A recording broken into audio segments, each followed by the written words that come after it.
जयश्रीज किचनमध्ये आपलं स्वागत आहे। आज आलो आहे मी नाशिकला। हे आहे चपाती, त्याचा आपण चुरा करून घेतलेला आहे। हे आहे भात रात्रीचं उरलेलं, त्याचा आपण पोह्यासारखं फोडणी करून घेणार आहोत। त्याच्यासाठी घेतलेले आहे 2 कांदे, हिरवी मिरची, जिरं, मोहरी। आता आपण ह्याच्यात तेल टाकून हे टाकलेलं आहे। हे आहेत शेंगदाणे। आता आपण सेम पोहे जसं बनवतो तसंच बनवणार आहोत आणि हे खूप छान आणि टेस्टी लागतं। तुम्ही पण नक्की बनवून बघा, कारण आपल्याकडे तसेही चपात्या उरतातच रात्री आणि भातही उरलेला असतो। काहीतरी वेगळं पद्धत आहे थोडीशी, तुम्ही पण नक्की बनवून बघा, तुम्हाला दाखवते। आता याच्यामध्ये टाकलेलं आहे जिरं, मोहरी, कढीपत्ता। जसं आपण पोहे बनवतो ना सेम तसंच बनवायचं आहे आपल्याला।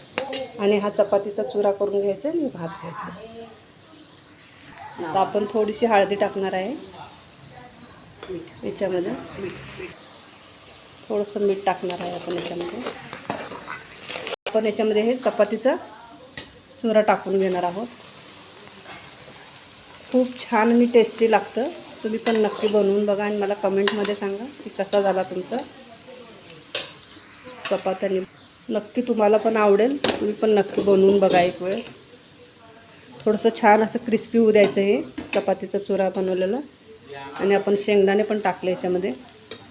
आपण ही चपाती छान परतून घेतलेली आहे। याला आपण चपातीचा चिवडा पण म्हणू शकतो, पण खूप छान आणि टेस्टी लागतं।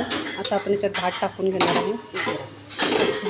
आता आपण याच्यामध्ये भात मिक्स करत आहे। आता हे छान दोन्ही मिक्स करून घेणार आहे।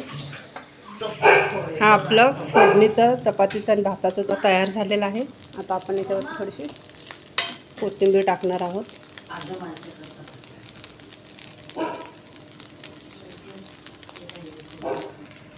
सर्व करून दाखवते।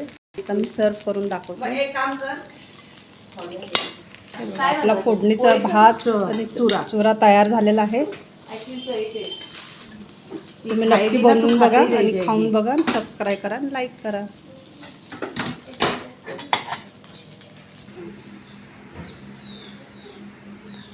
मी नाशिकला आलेली आहे। आता आम्ही नाश्ता करणार आहे थोड्या वेळ।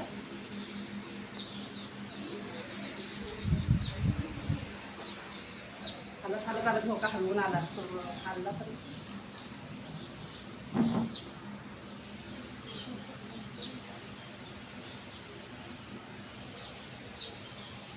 चप्पल घाल।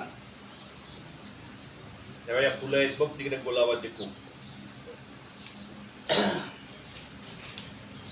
खोपा टाकू ऐक ना, इकडे जाईल का गुलाबाचे खूप? चिमणीचं घट्ट आहे।